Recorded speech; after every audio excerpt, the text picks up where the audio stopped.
کارەبا ئەو چیرۆکەی بە درێژایی 30 ساڵی حکومڕانی یەکێک بۆ لەو کەرتانی زۆرترین گرفت و کێشەی هەبووە، نەتوانراوە چارەسەر بکرێت و نەبەرگەی گەرمای هاوین و نەبەرگەی ساردی زستان ناگرێت. ئەگەر بگەڕێنەوە بۆ ساڵی 1991 کاتێک خەڵکی کوردستان دژی ڕژێمی بەغدا ڕاپەڕی، هەرچەندە ئەو کات ژماری دانیشتوان و بەکارهێنەرانی کارەبا زۆر کەمتر بۆ لە ئێستا و ئامێری پێشکەوتوی گەرمکەرە و ساردکەرەوەش کە وزەی کارەبا زۆر خەرج دەکەن نەبوو، بەڵام هەر لەو کاتەوە قەیرانی کارەبا لەم ناوچەیە خۆ بەڕێوبەریە سەری هەڵدا.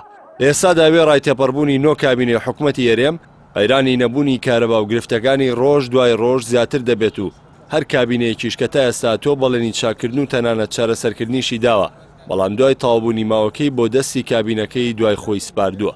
سەرەڕایەوەی گرفتەکان کاریگەری تاویان کردوتە سەرژیانی وڵاتیان، بەڵام ناوبەناو بەرپرسانی ئەم هەرێمە هەر لە لوتکەی دەسەڵاتەوە تا بەرپرسانی تایبەتمەند دێنە سەر شاشەکان و ئاماژە بە باشتربوونی کارەبا دەکەن، یاخود هەندێک لێدوان و بەڵێن کە خۆشیان باوەڕیان پێی نییە. ئێستا وەزی کارەبا لەخوا بە زیاد بێ زۆر باشترە، چەندین مێگاوات زیاد بووە، ساعتی دانی کارەبا زیاتر بووە، من ناڵێم هێشتا تەواو بووە، بەڵام زۆر کار کراوە وەزی کارەباش باشتر، گلەی ئاو کرا وەزی ئاویش باشتر بوو، گلەی پرۆژە کرا پرۆژەش خرانەوە کار. یعنی هەرچی ئێمە دەبینین کە ڕۆژانە بژانەوەی ئابووری لە کوردستان ئەبێت. قەیرانی کارەبا هێشتا لە هەرا قەیرانە سەرەکیەکانی حکومڕانی 30 ساڵەی کوردیە.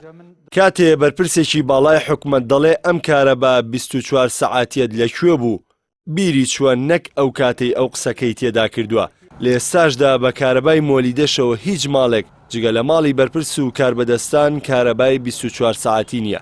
لە نوێترین پێژاتی دۆخی کارەبادا کە بە تاوەتی بۆ ساڵانی 90ەکانی قۆناغی لە دایکبوونی حکوومەتی هەرێم دەمانگەێڕێتەوە تا ئێستاش سەرمەحاویلە لە شارەکانی کوردستان کاری پێدەکرێت، لە کاتێکدا بەرپرسان بەردەوام دەڵێن ڕەوشی کارەبا بەرەوباشی دەڕوات.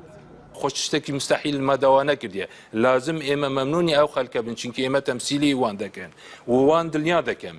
یعنی ئەمە نابێژن لەو 2 مانگە و 3 مانگە بەس کێشەی کارەبا لەم کابینە دەستێک دشتە دەستێک ئەوە باشاهد بنجی ئەم وەزع بەو شکلە بەو منهجیەتە ئەوی ئێستا ئێمە کار دەکەن بەست بێژێن بۆ بەیانی دو بەیانی نەخێن.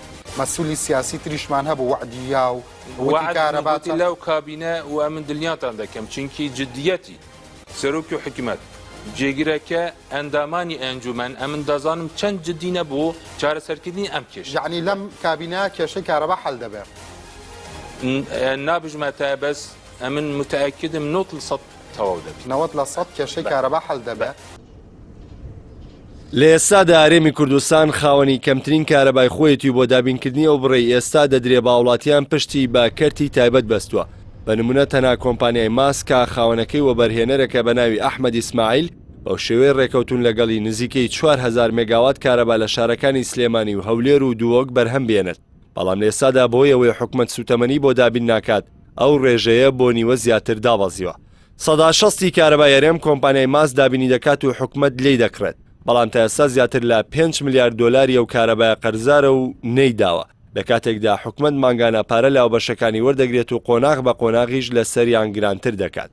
لالایەکی دیکەوە بەشێک لە وێزگەکان کە لە هەرێمی کوردستان کار دەکەن کارەباکە بە شوێنانی دیکە دەفرۆشن و سوودەکەی بۆ نێوخۆ نییە. بەپێی زانیارەکانیش کە دەستپەیام کەوتون بۆی دابینەکردنی سوتەمەنی بۆ وێزگەکان و بەشێکیان کار ناکەن و بەشێکی دیکەشیان پێویستیان بە چاکردنەوە هەیە.